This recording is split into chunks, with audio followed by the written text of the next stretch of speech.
Lockup மரணத்துக்கு அன்னைக்கு நீங்க போன்ல சாரி தான் கேட்பீங்களா, நேர்ல வரமாட்டியா அப்படின்னு எல்லாம் பேசினவரு இவர் இது வரைக்கும் ஒரு கருத்து கூட சொல்லல. சந்தர்ப்பவாத நிலைப்பாடு, கால கொடுமைன்னு கூட சொல்லிக்கலாம். கூட இருக்கிற கூட்டணி கட்சிகள் எல்லாம் திராவிட கட்சிகள் மோசமான ஆட்சி அப்படின்னு அந்த மடைமாற்றம் ஒண்ணு செய்யறது எப்படி புரிஞ்சுக்கிறது? அன்னைக்கு திராவிட கட்சிக்கு சொம்படிச்சா அன்னைக்கு நமக்கு நல்லா இருக்கும், இன்னைக்கு தமிழக வெற்றி கழகத்துக்கு சொம்படிச்சா இன்னைக்கு நமக்கு நல்லா இருக்கும். எங்க பசங்க இருக்கோ அங்க போய் ஒட்டிக்கும். இந்த அட்டைப்பூச்சி எல்லாம் என்ன பண்ணும், ஈரம் இருக்கிற இடத்துல தான் போகும். ஆனா ஈரம் இருக்கிற இடத்துல போவோம், அதுக்கு கொஞ்சம் உயிரினம் ஒரு தாவி வரும், அது மேல ஏறி பயணம் செஞ்சு அது அது அது வாழ்க்கையை பாதுகாக்கும். இந்த மாதிரி அட்டைப்பூச்சிகளை போல இவங்க வந்து பண்றாங்க. கூட்டணியில இருக்கக்கூடிய கட்சிகள் காங்கிரஸ், வைகோ இங்கெல்லாம் சொல்றது என்னன்னா கடந்த திமுக ஆட்சி ஊழல் ஆட்சி அப்படி ஒரு நரேட்டிவ் செட் பண்ணிட்டே இருக்கிறாங்க சார். கடந்த திமுக ஊழல் ஆட்சி தான், ஆனா அதுல இவங்களுக்கும் பங்கு உண்டு நான் சந்தேகப்படுறேன். நீங்க ஒவ்வொரு ஊரா போகும்போது கூட்டணி கட்சி தலைவர்னு சொல்லிட்டு உங்க கொடி கட்டி தோரணம் போட்டு அங்க வந்து உங்களுக்கு சாப்பாடு வாங்கி கொடுத்ததுலாம் யாரு? திமுக காரங்க தானே. அப்ப அது ஊழல் ஆச்சுன்னா அந்த ஊழல் காசு உங்களுக்கு செலவு பண்ணாங்களா? அப்பயே நீங்க அதை எதிர்த்து பேசல. அப்ப நல்லா இருந்தது அந்த ஊழல் பணம். நாளைக்கு இதே மாதிரி தாவேக்கால இருந்து கொண்டு தாவேக்கா விட்டு வெளியில போனாலும் இவங்க இதே மாதிரி ஒரு குற்றச்சாட்டு. யார் ஆட்சியில் இருக்காங்களோ நாங்க அவங்க கூட இருப்போம் பாஸ், முடிஞ்சு போச்சு. எதுக்கு ஊழல் சொல்லணும், லஞ்சம்னு சொல்லணும்? சரி, அப்ப இப்போ ஊழல் லஞ்சம் எல்லாம் எதனா வந்ததுன்னா நீங்க உடனே கூட்டணியில் இருக்கும்போதே சொல்லிடுவீங்க. இல்ல கூட்டணியில யாரெல்லாம் லஞ்சம் வாங்குறாங்க தெரிஞ்சதுனாவே கோச்சிங் வெளில வந்துருவீங்க கூட்டணி விட்டு. நீங்க அந்த அளவுக்கு கவரிமான் எல்லாம் சொல்லுவாங்கல்ல, கவரிமான் கஸ்தூரிமான் அந்த மாதிரி என்னையா டிசைனா கதை சொல்றீங்க? 20 மாணவர்கள் இறந்ததுக்கு பிறகும் நீங்களாம் பகோடா சாப்பிட்டு உகான்னு தூங்கி நிக்கிறீங்க. அதை பத்தி உணர்வே இல்லைன்னா எவ்வளவு மட்டமான ஜென்மங்க நீங்களாம். ஒரு தேர்தல் நேரத்துல ஒரு ரிசல்ட் வந்து ஒரு 10 தொகுதி இவிஎம் தப்பா மாத்தி காட்டுது, ஆளுங்கட்சிக்கு எதிராக ஒரு விஷயம் லீக் ஆகுது, சும்மா இருப்பீங்களா? நீங்களாம் என்ன தேர்வு எழுதிட்டு நீங்களும் அமைச்சர் ஆகிறீங்க? உங்களுக்கு எல்லாம் என்ன போட்டி தேர்வு? மக்கள் ஓட்டு போட்டாங்க, ரைட்டு, எம்எல்ஏக்கு ஓட்டு போட்டாங்க, எம்பிக்கு ஓட்டு போட்டாங்க, அப்புறம் அமைச்சர் ஆயிருந்தீங்களா? நம்பி வந்து அவங்களுக்கு பாதிப்புன்னும் போது அவங்களுக்காக அந்த பாதிப்பு வரக்கூடாதுன்னு நினைக்கிறவன் தலைவனா, இல்ல பாதிப்பு வந்து செத்தியா போனாலும் விட்டு ஓடுறவங்க தலைவனா, 3 நாள் கழிச்சு பேசுறவங்க தலைவனா? வீடியோ போட்டு தலைமை பண்பு எங்க இருக்கு பாருங்க. நான் தேடி பாக்குறேன் தலைமை பண்பு. கண்ணுக்கு தமிழ்நாட்டுல தெரிய மாட்டேங்க, டெல்லியில தான் தெரியுது எனக்கு இப்ப தலைமை பண்பு. 30 வயது இளைஞர்கிட்ட இருக்குது, கரப்பாம்பூச்சி கட்சிக்கிட்ட இருக்கு இன்னைக்கு தலைமை பண்பு. நான் முதல்வன் மகளிர் விடியல் பயணத்துல விடியலை தூக்குறது, முதலமைச்சர் காலை உணவு திட்டம், அந்த முதல்வர் அப்படின்னாலே ஸ்டாலின் அப்படின்னு நினைச்சுக்கிறாங்க, அதனாலதான் அந்த முதல்வருங்கிறத தூக்குறாங்களா? பேர் மாற்றத்தினால ஒரு பெரிய விஷயங்கள் கிடைக்கிறது. புதுசா வைக்கிற திட்டங்களுக்கு பேர் வைக்கலாம். ஆல்ரெடி ஒரு குழந்தை இருக்குது, இல்ல ஏன் நான் பேரை மாத்துறது என்ன வைக்கிறது? என்னோட ஸ்டாம்ப் அது மேல காட்டுறதுன்றது என்ன? ப. சிதம்பரம் சொல்றாரு காமராஜர் ஆட்சியை விஜய் கொண்டு வந்துட்டாரு. சத்தியமா காமராஜர் பேர் வச்சதுல காமராஜர் ஆட்சின்னு இதை பேசக்கூடாது.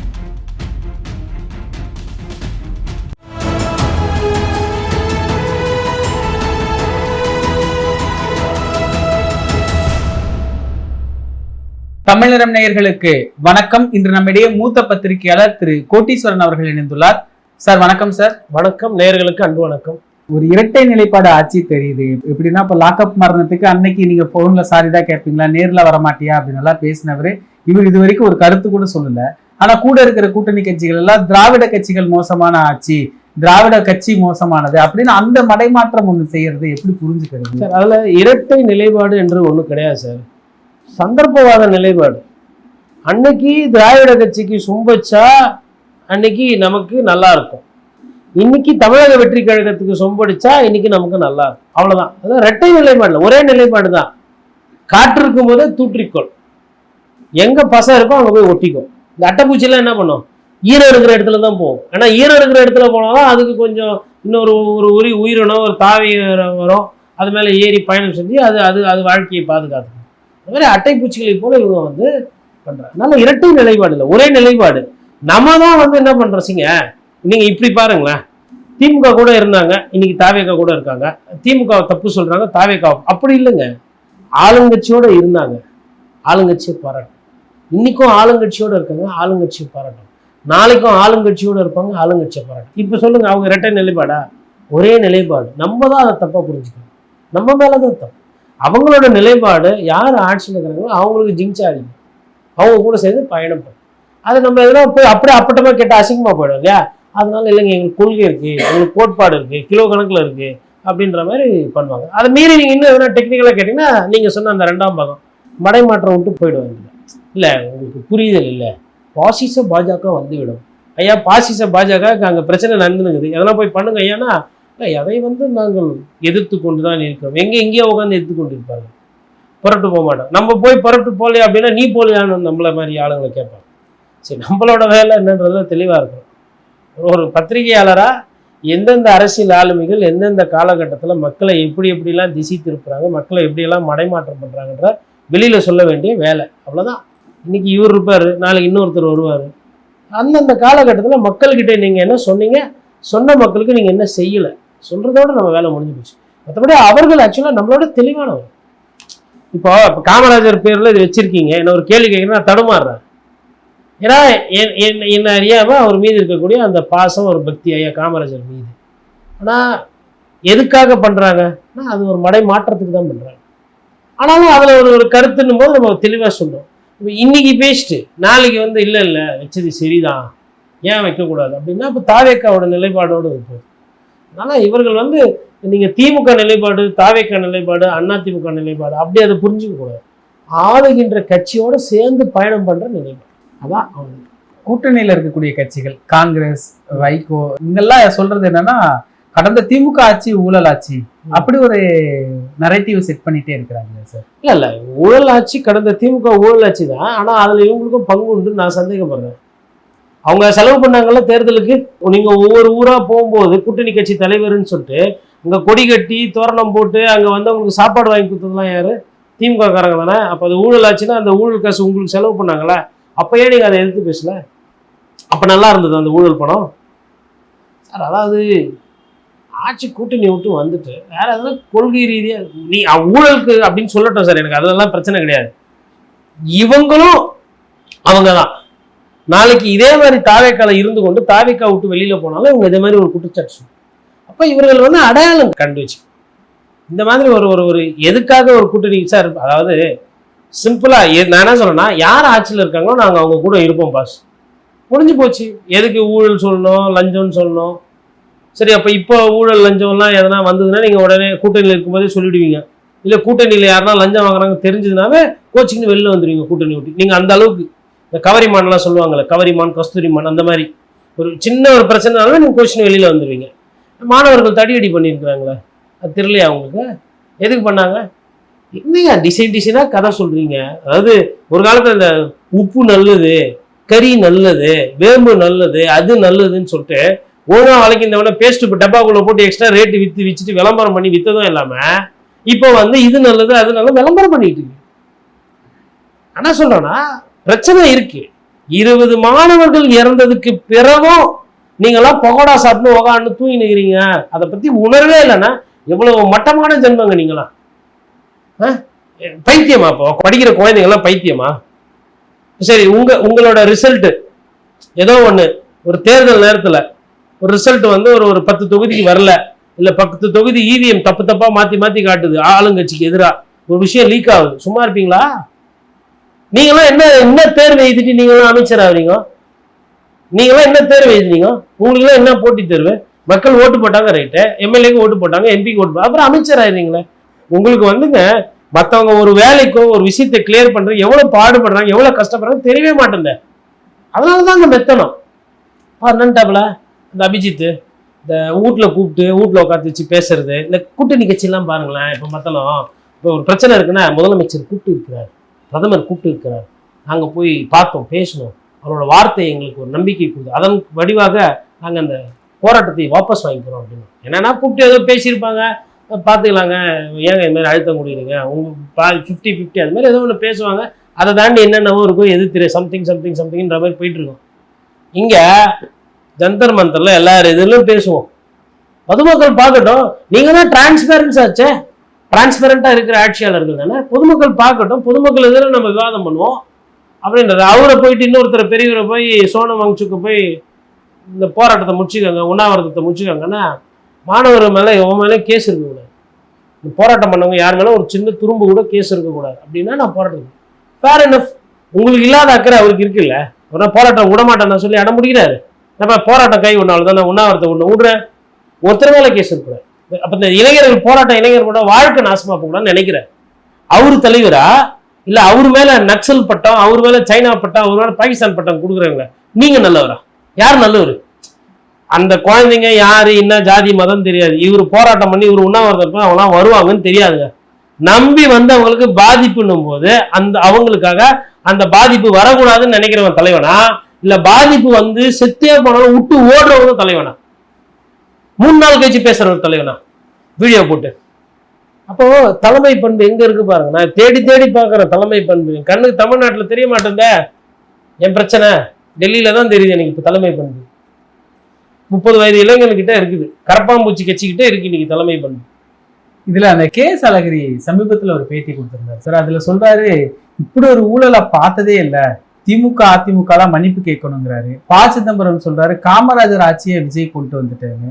அந்த அளவுக்கு ஊழல் இல்லாத ஒரு ஆட்சி அப்படின்னு நம்ம புரிஞ்சுக்கணும். அதை 60 நாள்ல ஊழலை ஒழிச்சிட்டோம் அப்படின்னு சொல்றதெல்லாம் வந்து நமக்கு நம்மளே மாறு தட்டிக்கிறது. 60 நாள்ல ஊழலை ஒழிச்சிட்டிங்கன்னா அப்ப அந்த 1,30,000 ரூபாய் கட்சியில பொறுப்புல இருக்கிறவர் வாங்கினாரு லஞ்சமா, அது என்னது? அது என்ன ஊழல்? தமாசா அது. இன்னைக்கு காலையில டைம்ஸ் ஆஃப் இந்தியா பத்திரிகையில செய்தி வந்திருக்கு, அண்ணா நகர் கடை என்னோட போட்டிருக்காங்க, இன்னும் பாட்டிலுக்கு 10 ரூபா வாங்குறாங்க, 6 பாட்டில் வாங்கினா 60 ரூபா வாங்குறாங்க, ஜிபேலயே வாங்குறாங்க. 2 மது கடைகளோட கடை பேரை போட்டு பண்ணிருக்கு.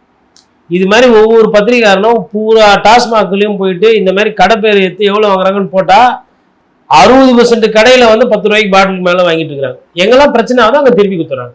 அதாவது பாக்குறது வர ஒரு ஏடா உடமாங்கிறாரு, கேள்வி கேட்கிறாருன்னா 10 ரூபா வாங்குறது இல்லை. அப்புறமா கொஞ்சம் மண்டை காஞ்ச ஒரு மாதிரி இருந்தா 10 ரூபா வாங்கிக்கிறது. கொஞ்சம் பேண்ட் ஷர்ட் டிஷர்ட்லாம் போட்டுதான் சார் ப்ளீஸ் அப்படி கேட்டு அப்படியே 60 ரூபா 30 ரூபா என்ன தேவையோ அதை எக்ஸ்ட்ரா அதை எடுத்துக்கிட்டு சார் நாங்கள் பிடிக்கும். அவர் என்ன பண்றாரு, சாரம் கூட்டமாக இருக்குது, ஒரே இடகுடமாக எப்பா சீக்கிரமா கொடுப்பா, நான் வாங்கி போயிடுறோம்ப்பா அப்படின்னு வாங்கினு பைகி இருந்தா அது இருந்தால் என்னப்பா அதுக்கு ஒரு 20 30 கூட எடுத்துக்க, சீக்கிரம் கொடு, எனக்கு இங்கேருந்து நான் போனோம் அப்படின்னு வாங்கின்னு போயிடுறேன். இதான் நடக்குது. ஏதோ எதுவுமே நடக்காத மாதிரியும் கோடி கணக்கில் போயிட்டு இருக்கு. 2 மாசத்துக்கு யாருன்னா ஒன்றும் இல்லை, இந்த டாஸ்மாக் வருமானம் இருக்குங்களா, இந்த 60 நாள்ல அந்த 10 ரூபா வந்தது இல்லையா, 10 ரூபாவெல்லாம் சேர்த்து வச்சு ஒரு 10 பேர் குத்துந்தா அவன் கோடீஸ்வரர். அவ்வளோ பணம் 10 பேர் குத்துந்தா 10 பேர் கோடீஸ்வரர்கள். லாட்ரி எல்லாம் தனியாக நடத்த வேணாம், இதுவே லாட்ரி விழுந்த மாதிரி ஆயிட்டு இருக்கும். நம்பர் கிம்பர் வாங்க வேணாம், எல்லாம் இப்படி ஒரு திட்டம் கூட வச்சுக்கோங்க. 10 ரூபா வாங்கி பழக்கமாகி போச்சு. இந்த 10 ரூபாலாம் சேர்த்து வச்சு அரசு வந்து இன்னைக்கு டாஸ்மாக் மூலமாக இவருக்கு வந்து பரிசு, அவருக்கு பரிசு, அது மாதிரி ஏழை பாழைகள்லாம் சேர்த்து கூட கொடுங்க. ஊழலை நியாயப்படுத்துங்க, ஊழலை வந்து நார்மலைஸ் பண்ணுங்க, ஒன்றும் தப்பு கிடையாது. கேட்டால் என்ன சொல்ல போகிறோம், நம்ம செந்தில் பாலாஜி வாங்கலையா, தங்கமணி பீரியடில் நடக்கலையா, அதானே சொல்ல போகிறோம். என்ன ஆகி போச்சு, ஏன் அவங்களாம் பண்ணும்போது இந்த அமைச்சர் வண்டி பண்ணக்கூடாதா? பண்ணட்டும். இந்த காங்கிரஸ் ஆகட்டும் வைகோ ஆகட்டும், நீங்க கேட்ட அந்த 2வது கேள்வி காமராஜர் இவர் சொல்லியிருக்காரு. எனக்கு ஃபர்ஸ்ட் வந்து உண்மையிலே அதுல வருத்தம் தான், அது எனக்கு ஈடுபாடு இல்லை. ஆனா இன்னைக்கு ஒரு செய்தி பார்த்தேன், அதாவது அது ஒரு பார்ட்டு. இன்னைக்கு ஒரு செய்தி பார்த்தேன், முதலமைச்சரோட அந்த காலை உணவை வந்து பெருந்தலைவர் பேர்ல மாற்றி வச்சுங்க. இது எனக்கு வந்து ஒரு தர்ம சங்கடமான ஒரு கேள்வி. இது என்னன்னா, பெருந்தலைவர் காமராஜர் எனக்கு ரொம்ப பிடிக்கும். ஆனால் அதில் என்ன ஒரு ஓரம் வந்தோம்னா, புதுசாக ஒரு திட்டத்தை ஆரம்பித்து அவர் பேர் வைக்கலாம். முதலமைச்சர் திட்டம் அவங்க ஒரு பேர் வச்சிருக்கிறாங்க, அந்த பேரை போய் எடுத்து மாற்றி அதுக்கு காமராஜர் பேரை வச்சு இப்போ அது ரியாக்ட் பண்ண முடியாது. இப்போ அதுக்கு நீங்கள் ரியாக்ட் பண்ணீங்கன்னா, ஓ காமராஜரை விட இவர் பெரியவரா அப்படின்னு ஸ்டாலின் அவர்களுக்கு அது வரும் கேள்வி. அப்படி வந்ததுன்னா ஸ்டாலின் அவர்கள் பிம்பமும் காமராஜர் பிம்பம் மேலே. அதனால அது டெக்னிக்கலாக அழகாக பண்ணியிருக்காங்க. கலைஞர் மகளிர் உதவி திட்டம் கூட பேரை மாற்றுறதுக்கு உண்டான வேலைகள் நடக்குதுன்ற மாதிரி சொன்னாங்க. சரிங்க, இந்த பேரை மாற்றுறது எனக்கு எப்பயுமே பெரிய உடன்பாடு கிடையாது. இது எம்ஜிஆர் சென்னை சென்ட்ரல் பேர் வச்சு என்ன அதே ட்ரெயின் அதே தான் வரப்போகுது. புதுசாக கட்டுற இடத்துக்கு வைக்கலாம். ராஜீவ்காந்தி ஜெனரல் ஹாஸ்பிட்டல் பேர் வச்சாங்க. எதுக்கு வச்சிங்க ராஜீவ்காந்தி ஜெனரல் ஹாஸ்பிட்டல்? ஏன்னா காங்கிரஸை குசிப்படுத்தும், கூட்டணியில் இருக்கிற காங்கிரஸை குசிப்படுத்தும். அதுக்கு பேரே பெரிய ஆஸ்பத்திரி ஜிஹெச். மொத்த தமிழ்நாட்டில் ஒத்த ஜிஹெச் பெரிய ஜிஹெச்னா அது சென்ட்ரலுக்கு எத்தாமல் இருக்கிற ஜிஹெச், அப்படின்னா அதுக்கு அடையாளம். ஆனால் அதை மாற்றணும், ஆர்ஜிஜிஹெச். சரி, ஆர்ஜிஜிஹெச் மாற்றிட்டீங்க, எல்லாமே சூப்பராக மாறிதான். பேர் மாற்றத்தினால ஒரு பெரிய விஷயங்கள் கிடைக்கிறது. புதுசாக வைக்கிற திட்டங்களுக்கு பேர் வைக்கலாம், பழைய திட்டங்களுக்கு போய் பேர், அதாவது ஆல்ரெடி ஒரு குழந்தை இருக்குது இல்லை, ஏன் நான் பேரை மாற்றுறது என்ன வைக்கணும்? என்னோட ஸ்டாம்ப் அது மேலே காட்டுறதுன்றது என்ன? புதுசாக உங்களுக்குன்னு ஒரு அடையாளம், உங்களுக்குன்னு ஒரு திட்டம் வச்சு பண்ணால் அது நல்லாயிருக்கும். பட் குறைஞ்சபட்சம் ஐயா காமராஜர் பேர் வச்சதுனால நன்றி, அவ்வளோதான் அதில். ஆனால் சத்தியமாக காமராஜர் பேர் வச்சதுனால காமராஜர் ஆட்சின்னா இதை பேசக்கூடாது. அதுவும் ஐயா சிதம்பரம்லாம் வந்து மெத்த படித்தவர், வழக்கறிஞர், சிறந்த பாராளுமன்ற பேச்சாளர். அவர் ஏன் இப்படி சிந்திக்காம, ஒருவேளை இவங்க கூட சேர்ந்த சிந்தனை தன்மை குன்றி விடுமோ என்னன்னு தெரியல. அவர் ஒருவேளை தூக்க கழகத்தில் அப்படி எதனா சொல்லிட்டாரா என்னன்னு எனக்கு தெரியல. காமராஜர் கொள்கை தலைவர் வழியில் போகிறாங்கன்னு கூட சொல்லியிருக்கலாம். காமராஜர் மாதிரி அப்படின்றது எல்லாம் வந்து உண்மையிலே காமராஜரை நேசிக்கிறவங்களுக்கு அது ஒரு பெரிய பின்னடைவு தான். இந்த தொடர்ந்து பெயர் மாற்றுதல்ல கூட சார், இப்போ நான் முதல்வன், மகளிர் விடியல் பயணத்துல விடியலை தூக்குறது, முதலமைச்சர் காலை உணவு திட்டம், அந்த முதல்வர் அப்படின்னாலே ஸ்டாலின் அப்படின்னு நினைச்சுக்கிறாங்க, அதனாலதான் அந்த முதல்வருங்கிறத தூக்குறாங்களா? அதை எப்படி புரிஞ்சுக்க? இல்லைங்க, எனக்கு இன்ஃபீரியாரிட்டி காம்ப்ளெக்ஸ் இருந்தால் நான் இதெல்லாம் பண்ணுவேன் இல்லைங்க. எனக்கு வந்து என்னன்னா, இப்போ இந்த பழைய காலத்துலலாம் இந்த ராஜாக்கள்லாம் பார்ப்போம் இல்லைங்களா, ஒரு ராஜா படையெடுத்த உடனே என்ன பண்ணுவோம், அந்த காழ்ப்புணர்ச்சி, வெற்றி பெற்றாச்சு வென்றாச்சு, அந்த நிலம் வந்து ஆயிடுச்சு, பட் அந்த வரலாறு சின்னங்கள் எல்லாம் அழிக்கிற வேலை. ஏன்னா திருப்பி அவங்க வந்துடக்கூடாது, திருப்பி அந்த எண்ணம் வந்துடக்கூடாதுன்றது தான் இது. ஒன்று புது டெக்னிக்லாம் இல்லை, ரொம்ப பழைய டெக்னிக்கு. அதாவது காழ்ப்புணர்ச்சி இல்லை அந்த பயம் இருக்கிற மன்னர்கள் எல்லாமே வெற்றி பெற்ற பிறகும் அவர்கள் வந்து அதை இருக்கணும்னு நினைப்பாங்க. இப்போ மெட்ராஸ்ன்றத சென்னைன்னு பேர் மாத்துறாங்க, எனக்கு அதுல உடன்பாடே கிடையாது. 10 வாட்டி பேரை மாத்தி மாத்தி வச்சிட்டா, மெட்ராஸ் வந்து அடிமைத்தனம் வச்சாங்க, அதில் வந்து ஒரு வரலாறு இருக்கு, அதில் ஒரு வழி இருக்கு. இதை வந்து வெளியூருக்காரன் வந்து நம்மளை வச்சிருக்கிறான், அப்போ இதை அது மாதிரி எடுத்துட்டு வரணும் கூட அதை அப்படி கூட பார்க்கலாம். ஆனால் அதுதான் அரசியல், அதுதான் அப்படின்னு சொல்லிட்டு முழு மூச்சா அதில் பார்த்துக்கிட்டு மற்ற மெட்ராஸுக்கோ இல்லை சென்னைக்கு வரவங்களெல்லாம் கிட்டத்தட்ட வாழ்க்கையே மோசமாகிற அளவுக்கு சாலைகள், வேலை வாய்ப்பு இல்லாத திண்டாட்டம், பசி, இந்த மாதிரி பிரச்சனைகள்லாம் இருந்த கடந்து சென்னைன்னு பேர் மாற்றுறது ஒரு பெரிய அரசியல்னு நீங்கள் நினச்சிங்க. அதே உங்களுக்கு நீ திரும்புது. இங்கே பெயர் மாற்ற அரசியல் வந்து எனக்கு பெரிய உடன்பாடு எனக்கு கிடையாது. எனக்கு தனிப்பட்ட கருத்து, நான் என்னோட கருத்து தப்பாக கூட இருக்கலாம். வரலாறு ஆய்வாளர்கள் என்ன சொல்லுவாங்க, அப்படி கிடையாது, சென்னை தான் மூலம், மெட்ராஸ்ன்றது குறுக்க வந்தது. ஆனால் பட் நான் வந்து அந்த மெட்ராஸ்ன்ற அந்த காலகட்டத்தில் பிறந்து வளர்ந்தவன், எனக்கு அந்த பேர். இப்போ இன்னைக்கு இருக்கிறவங்க எப்படி விஜய் சாரோட வைபா வராங்க, அது கால கொடுமைன்னு கூட சொல்லிக்கலாம். ஆனால் இன்னைக்கு அது இதாக இருக்கு. இந்த மாதிரி இந்த பெயர் மாற்றம் அரசியல் வந்து எல்லாரும் ஆரம்பிச்சாங்க, எல்லாரும் பண்ணாங்க, அதை வந்து இன்னைக்கு தாவேக்கா பண்ணுறாங்க. அதில் வந்து பெரிய அரசியல் கணக்கு, பெரிய மக்கள் அதனால வந்து நலன்னாங்க. கூட ஒரு 20 கோடி எக்ஸ்ட்ரா கொடுத்தா மேபி இன்னும் ஒரு கிளாஸ்க்கு சேர்த்து அதை பண்ணிட்டு போகலாம். அந்த திட்டத்தை ஒரு 40 கோடி கொடுத்தா 9வது வரலும் அதை கவர் பண்ணிடலாம் ஃபுல்லாக. 15 லட்சம் ஸ்டூடெண்ட்ஸ் இருக்கிறாங்க இப்போதைக்கு பெனிஃபிஷரிஸ், அது எக்ஸ்ட்ரா பண்ணலாம். ஆனால் அந்த பேரை மாற்றுறதுல ஒரு குறிப்பாக இருக்கிறாங்க. இப்போ அம்மா உணவகத்தில் தான் எப்படி விஜய் சாரோட ஃபோட்டோ போடுறது தெரியல. அது ஏன்னா அம்மான்றது பெண்மையை குறிக்குது, இவர் ஜோசப் விஜய்ன்றது ஆண்மை, ஆண். எப்படி பேலன்ஸ் பண்ணுறது தெரியல. இப்போ அதெல்லாம் என்ன பண்ணுவாங்கன்னு தெரியல. இல்லை அம்மா உணவகத்தை வந்து அண்ணா உணவகம்னு மாற்றிட்டு அறிஞர் அண்ணா படத்துக்கு தான் இவர் படத்தை போட்டுடலாம். ஏன்னா நம்ம முடிவு பண்ணிட்டோம்ல ஒவ்வொன்றா மாற்றுறதா. அடுத்து அது ஒன்று நல்ல திட்டம், அதிமுகவோட திட்டம், அதே மாற்றிருங்க. அதை ஒண்டி எதுக்கு விட்டு வைப்பாடு. மொத்தமாக விஜய் மயமாக இருக்கணும் தமிழ்நாடு. அதாவது எதிரிகளை ஆட விட்டுட்டு அதை தாண்டி ஆடி காட்டுறது தான் நல்ல அரசியல். பந்தை பிடிங்கி வச்சுக்கிறது, அவங்கள கிரவுண்டுக்குள்ளே இறங்க விடாமல் பண்ணுறது. இப்போ பிகில் படத்தில் அதான் பண்ணியிருப்பாங்க. அப்போ தான் அதுக்கு தான் இவர் கோவப்பட்டிருப்பார் படத்தில். ஆனால் இவரும் அதே தான் மற்றவங்களுக்கு பண்ணுறாரு. நிகழ்கால அரசியல் குறித்து பல தகவல்களை பகிர்ந்து கொண்டதுக்கு நன்றி. இதே போன்று நிகழ்கால அரசியலின் சாரம்சங்களை அரசியல் ஆளுமைகளின் நேர்காணல் வழியே தொடர்ந்து காண தமிழ் நிறம் வலையொலியை சப்ஸ்கிரைப் செய்யுங்கள். தங்களின் மேலான கருத்துக்களை கருத்துளை பெட்டியில் பதிவிடுங்கள். நன்றி, வணக்கம்.